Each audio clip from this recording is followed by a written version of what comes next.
के नेपालमा चिनिया रेल कुद्ला? यो प्रश्न यतिखेर नेपालमा पुनः एकपटक उठेको छ। बिहीबार प्रधानमन्त्री केपी शर्मा ओली र उनका चिनिया समकक्षी ली खच्याङ बीच नेपालमा रेलमार्ग निर्माणबारे सहमति भएपछि लामो समयदेखिको यो प्रश्न फेरि उठेको हो। विक्रम सम्वत 2074 वैशाख 29 नेपालले चिनिया आयोजना BRI-मा हस्ताक्षर गरेपछि तत्कालीन परराष्ट्र मन्त्री प्रकाश शरण महतले भनेका थिए, निकै ठुलो प्रयासबाट हामीले यस सम्झौतामा हस्ताक्षर गरेका छौँ। अब नेपाललाई चीनसँगको कनेक्टिभिटी बढाउने र छिमेकीको समृद्धिबाट कसरी लाभ लिने भन्ने कुरा हामीमै भर पर्छ।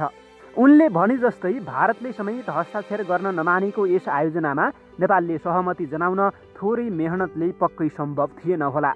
अनि उक्त आयोजनाको प्रारूपभित्र छिरेर मात्र पनि चिनिया समृद्धि नेपालमा आइहाल्ने होइन। महतले चीनको उक्त आयोजनाबाट लाभान्वित हुन नेपालले हवाई तथा स्थल कनेक्टिभिटी, पारवहन र पूर्वाधार निर्माणमा चिनिया लगानी भित्र्याउन जरुरी छ भनेका थिए। उनले सङ्केत गरेका कनेक्टिभिटीको पहिलो प्राथमिकता रेलमार्ग नै थियो। त्यही कनेक्टिभिटीको सार्थक पहल बिहीबार भएको छ र अब सुरु हुने अपेक्षा पनि बढेको छ। दुई प्रधानमन्त्री बीच चीनसँग रेलमार्ग र प्रसारण लाइनका साथै अरू धेरै कुराहरूको सहयोग र सहकार्यमा सहमति भएको छ। ती मध्ये पनि बिहीबार भएको रेलमार्ग निर्माणको सम्झौताले भने अब नेपालमा रेलमार्ग निर्माणको औपचारिक प्रक्रियाको थालनी हुने आशा बढाएको छ।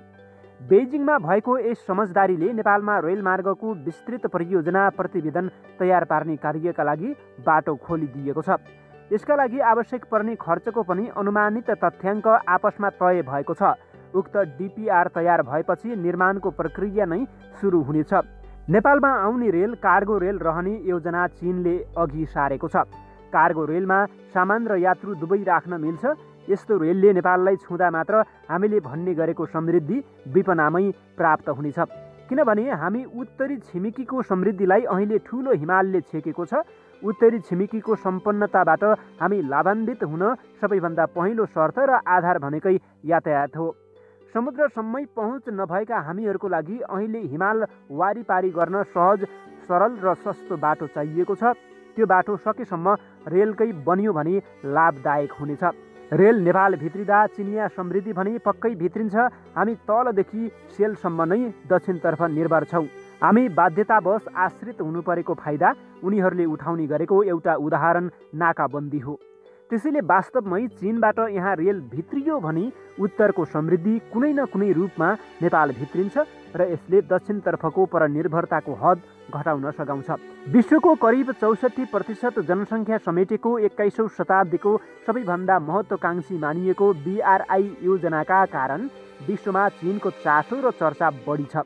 दोस्रो अर्थतन्त्र चीनले पछिल्लो समयमा गरेको आर्थिक र प्रविधिको विकास, रेल सेवा र अन्य पूर्वाधारमा मारेको लोभलाग्दो फड्कोको हामी जस्ता छिमेकीका लागि फाइदै हो। सन् 2016 को अन्त्यसम्म चीनले विदेशमा गरेको लगानी 160 अर्ब अमेरिकी डलर भन्दा बढी देखिन्छ। विगतका वर्षका तुलनामा यो निकै धेरै हो। हाम्रो चासो पनि यही नै हुनुपर्छ। चीनको यति ठुलो लगानीबाट हामी कसरी लाभान्वित हुने भनेर हामीले नै योजना बनाउन सक्नुपर्छ। चीन जस्तो समृद्ध छिमेकी पाउनु हाम्रा लागि खुसीको कुरा हो, तर छिमेकीको समृद्धिबाट कति र कसरी लाभ लिने भन्ने कुरा हाम्रो क्षमतामा भर पर्छ। चीनले नेपाललाई पनि आफ्नो समृद्धिको रेलमा सवार गराउन चाहेकै छ, तर तानेर लाने होइन, रेल चढ्न आफै सक्षम हुनुपर्छ उनको भनाइरहेको छ। नेपाल चीनले दक्षिण एसियामा गर्ने लगानीको लागि ट्रान्जिट पोइन्ट पनि हुन सक्छ। चिनिया रेल नेपाल आउँदा यहाँ मात्र बस्दैन, सायद भारतसम्मै पुग्छ। भारत हुँदै अन्त पनि जान्छ। त्यतिखेर नेपाल दक्षिण एसियाको व्यापारिक केन्द्र पनि बन्न सक्छ। त्यो रेल यहाँ आउँदा 125 करोड भन्दा बढी जनसङ्ख्या रहेको देशका पर्यटक भित्रिन्छन्। त्यसैले अहिले सबै नेपालीले सोधिरहेका छन् के नेपालमा चिनिया रेल कुद्ला? यो प्रश्नको उत्तरका लागि अहिले अनुत्तरित नै रहेका रेलमार्ग निर्माणको लगानी कस्तो र कसको हुने तथा कसरी निर्माण गर्ने भन्ने जस्ता प्रश्नहरूको उत्तर जति सक्दो चाँडै पहिल्याउँदा राम्रो हुन्छ।